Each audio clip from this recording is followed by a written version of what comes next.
L'émotion est toujours au rendez-vous lorsque je sais que je vais vous présenter un nouveau numéro de Mon Business, votre magazine tourné vers l'univers de monde des affaires. Et aujourd'hui pour vous, nous allons découvrir tous ensemble Color Zone CD. Et juste après ces très belles images du reportage, nous allons nous retrouver sur ce plateau avec le numéro 1 de la boîte, Monsieur Christophe Okito-Kong. On y va, on se retrouve juste après. Dans le monde de plus en plus numérique, Color Zone CD s'impose comme un acteur innovant du secteur tech en RDC, spécialisé dans la configuration des serveurs, l'informatique professionnelle et la fabrication de drones Made in RDC. L'entreprise mise sur le savoir-faire local et la performance, dirigée par une équipe jeune et ambitieuse dont une grande partie est issue de la diaspora. Je me présente Edir Ketchumbu, je suis formateur en informatique. Je travaille ici au Color Zone CD. Du point de vue technologique, nous avons le service comme création des drones. Nous créons des drones pour mettre à la disponibilité de la population. Donc, nous avons des drones à différentes distances, de 15 km, 10 km. Ça dépend des commandes que le client veut faire. Donc, nulle part ailleurs que vous trouverez, par exemple, la création des drones faire une semaine. Notre particularité, c'est lorsqu'on fait des drones en local. Notre innovateur, ingénieur Christopher, ne copie pas. Donc, lui, il crée selon ses compétences, selon ce qu'il a appris aussi au niveau de l'université. Color Zone CD prouve qu'en RDC, la technologie n'est pas seulement consommée, elle est aussi créée et maîtrisée. Color Zone CD, une nouvelle vision congolaise de l'innovation au service des entreprises, des institutions et du développement national. Allez, après cet aperçu de l'entreprise de la semaine Color Zone CD, de retour sur ce plateau comme annoncé à début de mission avec Monsieur Okito-Kong. Bonsoir et bienvenue dans ce beau et joli plateau de Mon Business. Bonsoir madame. Alors on parle de Color Zone CD aujourd'hui. Contez-nous un peu l'histoire de la création de votre entreprise. Quand et comment est-elle née? Alors Color Zone CD, c'est un fruit de la diaspora congolaise. À l'époque, on était des étudiants en Inde et nous avons eu l'idée d'avoir une entreprise qui va offrir les produits high-tech en RDC. Étant donné que nous dépendons toujours de l'extérieur, et nous nous sommes dit, ben, pourquoi pas de créer, étant congolais, de créer un truc pour le pays. Donc c'est de là qu'est venue l'idée de créer Color Zone CD. Et depuis 2012 jusqu'à aujourd'hui, on fonctionne. Depuis 2012? Ouais, depuis 2012. Vous fonctionnez ici à Kinshasa, en RDC, ou bien ça a commencé de l'autre côté? Alors, la création de l'entreprise a débuté à New Delhi en 2012. Et à l'époque, on offrait des services informatiques aux ambassades, comme l'ambassade de la RDC, du Mali, Gabon, Niger. Et après, la ville de Kinshasa nous a fait appel pour qu'on vienne informatiser leur circuit des perceptions des recettes. Et c'est alors qu'en 2019, nous sommes descendus pour être enregistrés officiellement ici à Kinshasa. Et vous avez toujours su que vous allez œuvrer dans un secteur d'activité depuis tout petit?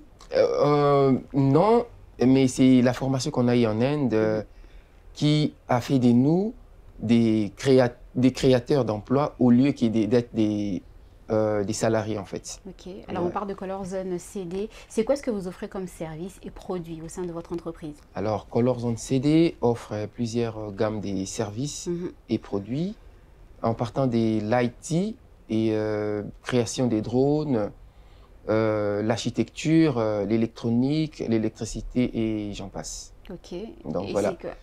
Nous, si je prends quelques exemples, par exemple du côté de l'IT, on encadre les gens, donc on donne des formations en informatique, réseau, hacking, bureautique et autres. Et à part l'informatique, on a du côté sécurité, les high-tech, par exemple la surveillance biométrique, donc caméras de surveillance, surveillance biométrique et autres, donc reconnaissance faciale. Et à part ça, nous avons des drones que nous créons, que vous avez vus. On crée des drones, ça dépend des besoins des clients.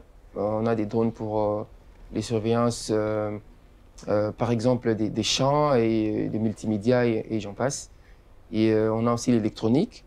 Et côté électronique, on crée plus des machines ou encore des équipements qui nous permettent de travailler avec, par exemple, des spots welding, donc des machines à souder électroniques et beaucoup d'autres. histoires qu'on fait. Alors, Color Zone CD, avec autant de services et produits que vous offrez, c'est quoi la particularité que vous pensez avoir emmenée dans ces secteurs d'activité? Alors déjà, nous venons de la diaspora et nous nous sommes rassurés que nos membres et nos, comment je peux dire, notre équipe est constituée de la crème des crèmes. Ok. Par exemple, lorsque je prends les drones, déjà en RDC, on ne fabrique pas des drones. Et nous nous sommes dit... D'ailleurs, c'est un pari risqué, hein, parce qu'on n'est pas très high-tech ici. Ah oui. En RDC, et vous vous lancez dans ça.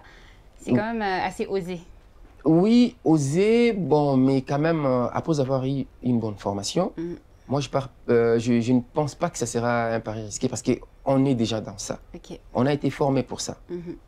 Alors, si vous êtes à l'extérieur du pays, vous tapez les noms RDC ou encore Congo démocratique, les images que vous allez voir là-bas, c'est juste la guerre, la misère et tout, et tout.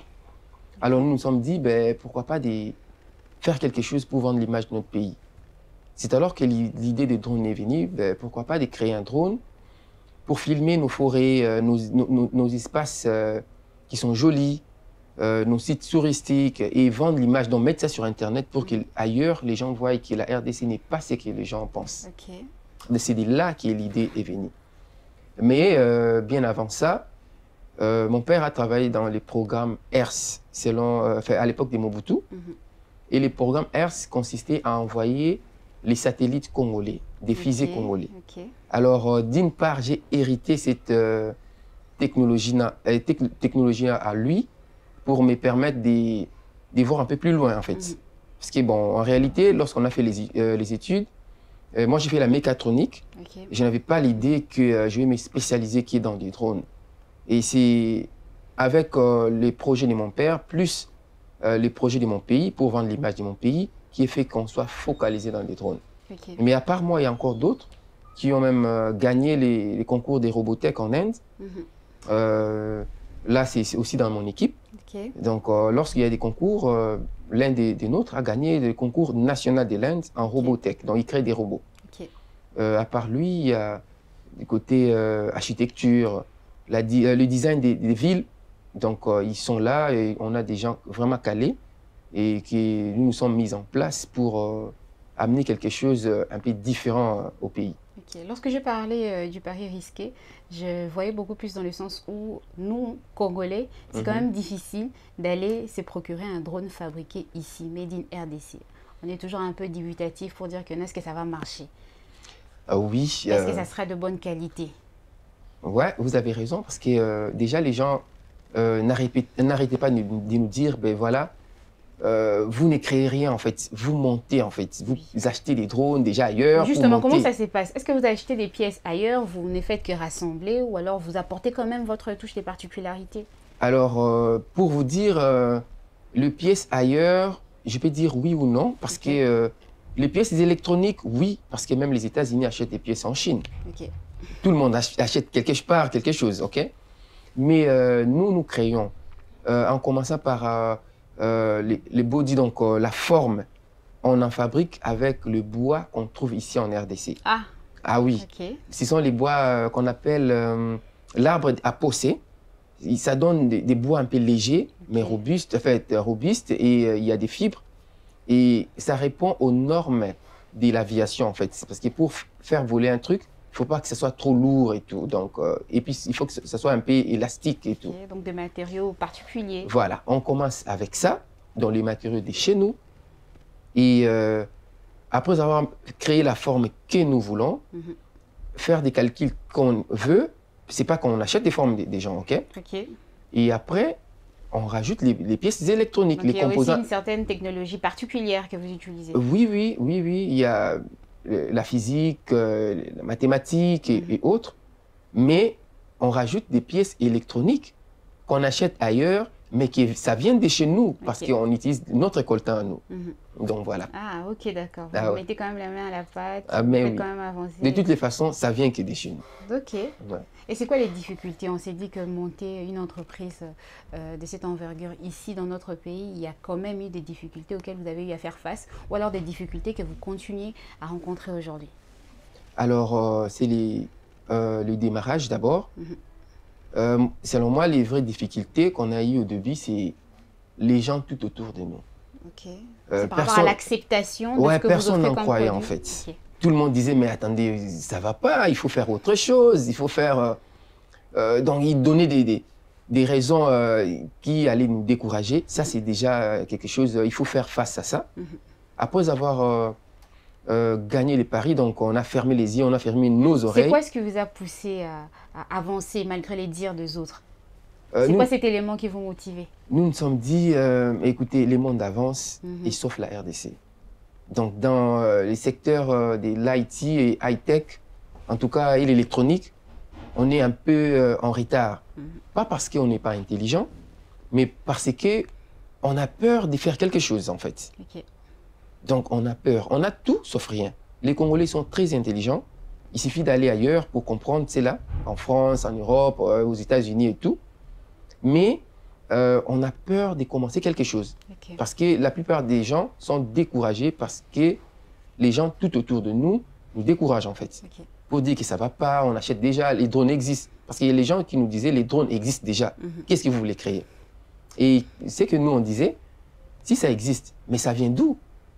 Okay. Ça vient d'ailleurs. Nous, on veut que ça vienne d'ici. Vous voulez vraiment apporter votre signature, oui, Made in RDC. Made in RDC. Donc, pourquoi? Parce que si ça vient ailleurs, et on le sait tous, le monde a toujours des intérêts. Il y a d'autres pays qui peuvent vous sanctionner. Pour dire, ben, écoutez, à partir d'aujourd'hui, n'importez plus ça de chez nous. Okay. Alors, si on n'en fabrique pas, qu'est-ce qu'on va utiliser à la place des drones? Donc, voilà. Ce n'est pas que les drones. À part les drones, il y a beaucoup de choses qu'on peut créer ici chez nous. Mais il faut avoir le cœur dur. Mais à part ça, il y a les côtés financement. Déjà, ici, en RDC, pour avoir le prêt auprès des banques, je vous dis, c'est compliqué. Et si vous arrivez à en avoir, ben, les intérêts, c'est encore exorbitant. Exactement. Donc, il fallait qu'on les fasse avec notre propre moyen, des bords. Donc, vous avez débuté, monté votre entreprise seul, avec vos propres moyens, vos propres économies? Oui, oui, on l'a fait avec nos propres moyens. Et gloire à Dieu, la ville de Kinshasa en 2015, comme je vous ai dit, ils nous ont fait appel pour venir informatiser les circuits des collectes des taxes. C'est après avoir exécuté ces travaux-là qu'on a pu avoir le moyen nécessaire pour s'enregistrer ici en 2019. Donc c'était ça. Mais c'était pas facile, mais bon, gloire à Dieu, on a pu réussir le pari. Alors, on est en train de parler, j'aimerais qu'on reste dans la fabrication de drones. Est-ce qu'il y a des différents types de drones que vous fabriquez, ou alors il y a tout type, vous fabriquez tout type de drones, ou alors vous tablez sur certaines fabrications, ou alors certains types de drones? Alors déjà, lorsqu'on parle des drones, la majorité des gens pensent que les drones, c'est ceux qui ont des 4 hélices et qui volent. C'est que ceux qui volent. Hein. 4 hélices et qui volent. Alors, laissez-moi d'abord expliquer. Les drones, c'est tout appareil sans pilote à l'intérieur, mais qu'on peut piloter à distance. On a des drones terrestres, comme des véhicules qui ont des pneus et tout. On pilote, ce sont des drones. On a des drones marins, et voire même sous-marins. Oui, des sous-marins qu'on pilote à distance. Et vous fabriquez tous ces types de drones? Oui, j'ai dit oui. Pourquoi? Parce que moi, j'ai fait la mécatronique. On a des gens qui ont fait les robotech et autres. Lorsqu'on est ensemble, en tout cas, je ne vois pas ce qui va nous arrêter à les faire. Les technologies qui sont tolérées, qui sont permis que les gens le fassent, on les fait. Sauf les nucléaires qu'on a interdits. Mais sinon, nous, on fabrique ça. Donc voilà. Et concernant les types de drones, on n'a pas de limites.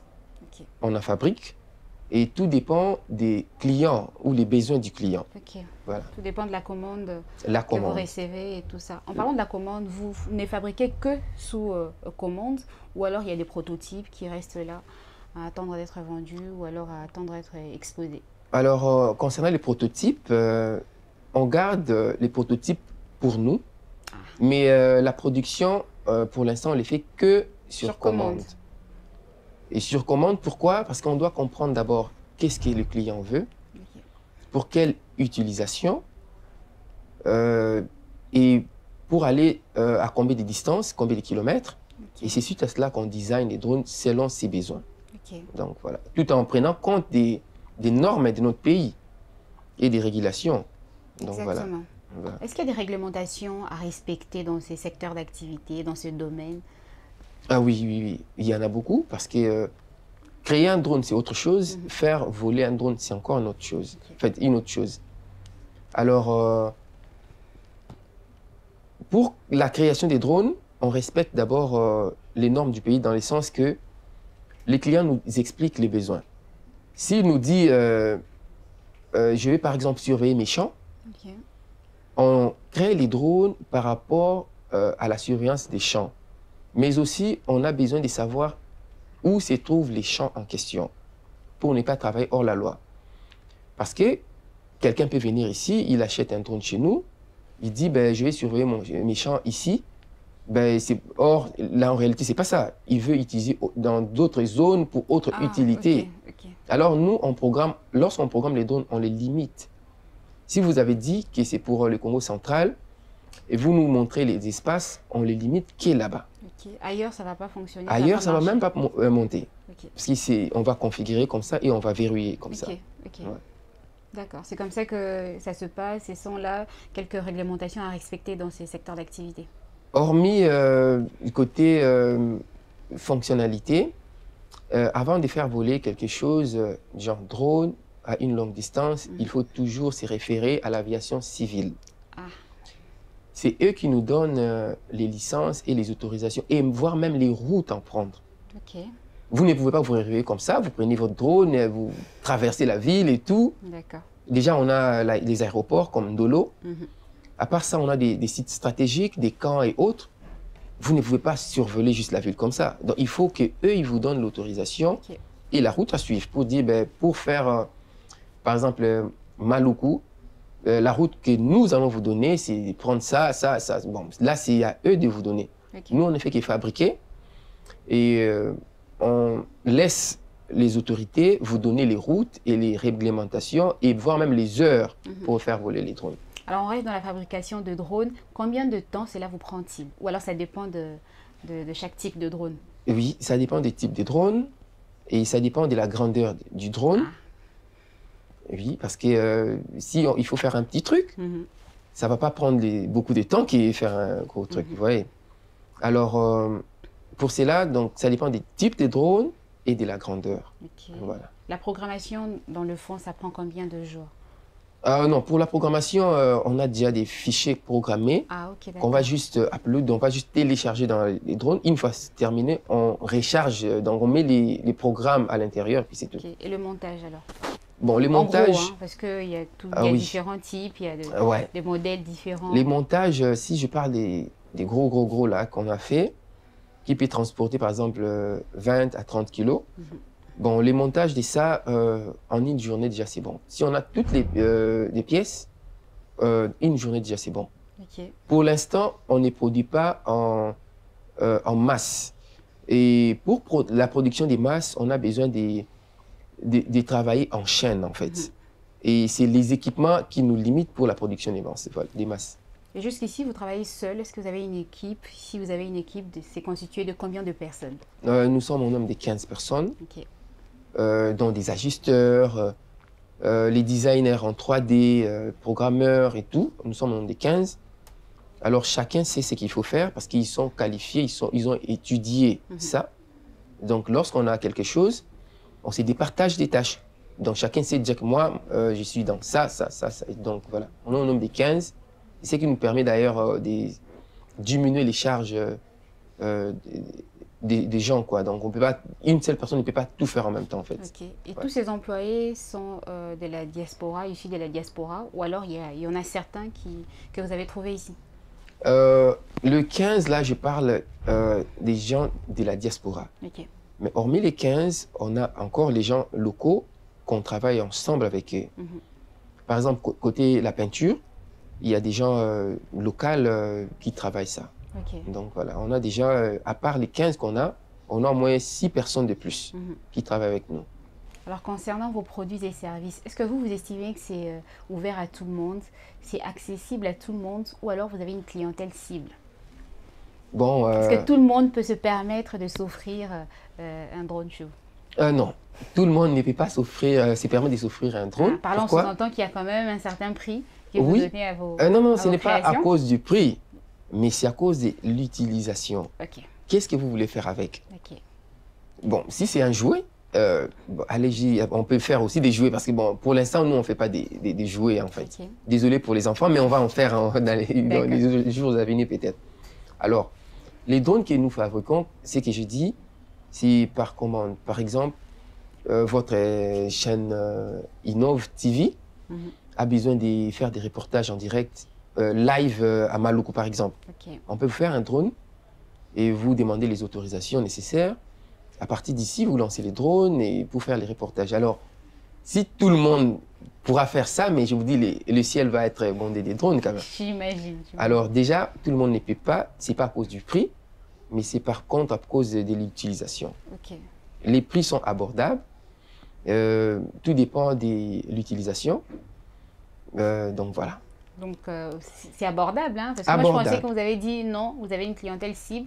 Je voyais beaucoup plus le côté prix. Ah non, non, non, les prix sont abordables. Bon, je peux même dire des prix ici. Hein. Bien sûr. Nos drones commencent avec 2000 $. Ok. Et au-delà. Ok. Donc, Ça le minimum, commence à minimum 2000. minimum de 2000 $. C'est une clientèle cible quand même. C'est pas tout le non, monde qui parce se que permettrait si vous- d'acheter un drone à 2000 $.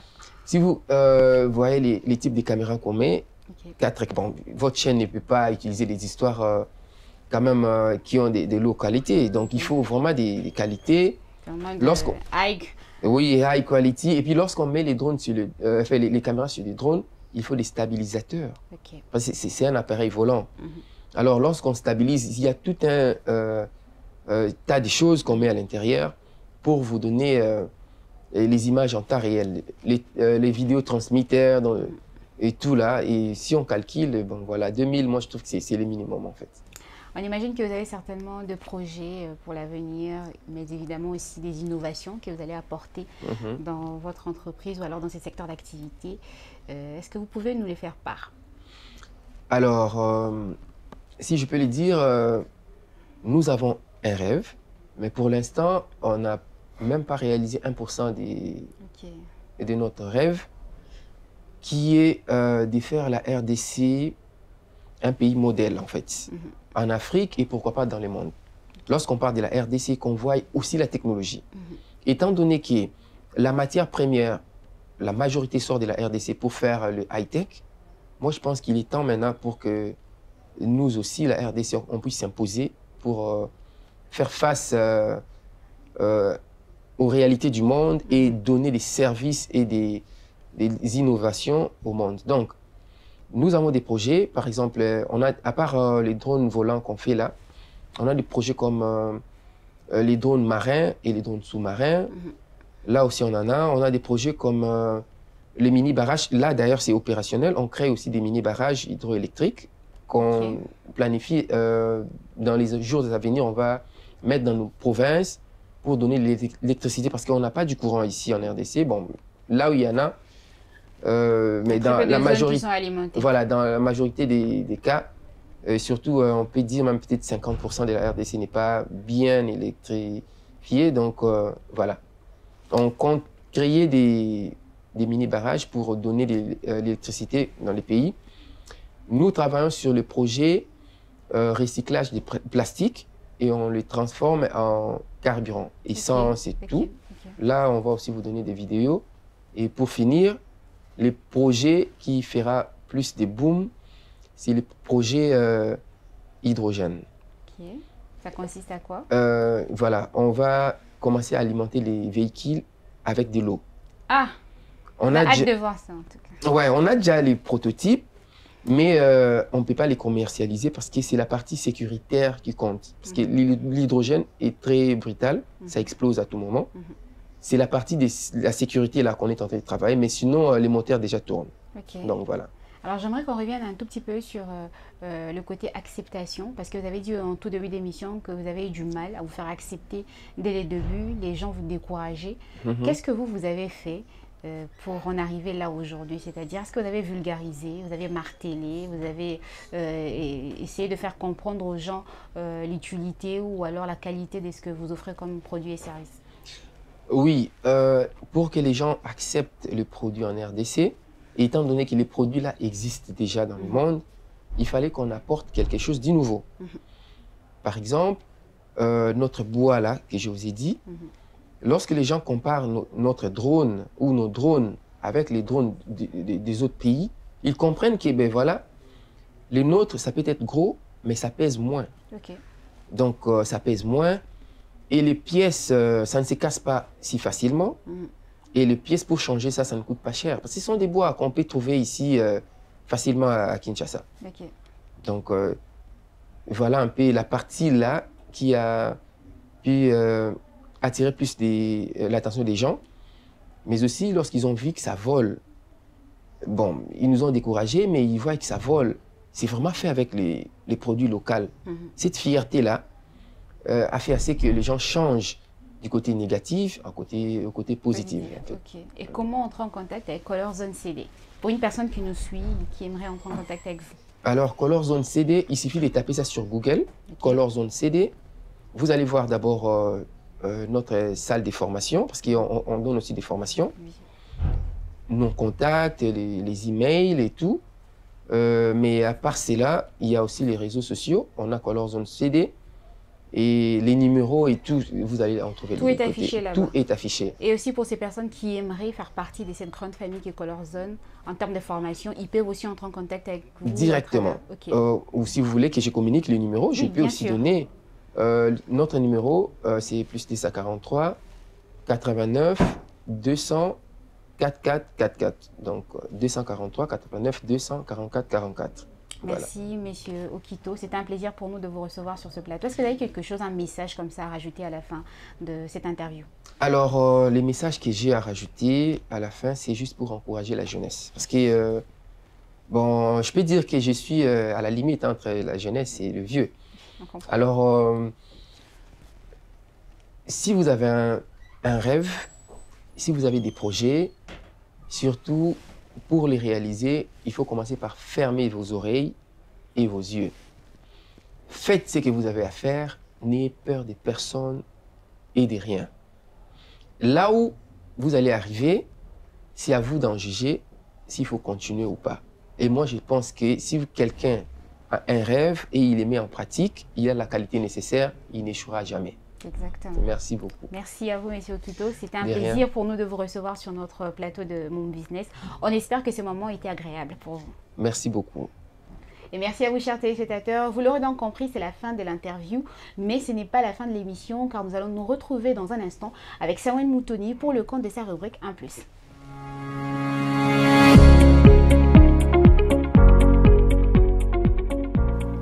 Allez, le moment est venu pour nous de faire place à la rubrique 1+ de Samuel Moutoni. Bonsoir, bienvenue Sam. Bonsoir Madame Leïla, merci de m'accueillir à nouveau. J'espère que tu vas bien. Ça va super bien. Alors c'est quoi aujourd'hui dans la rubrique 1+?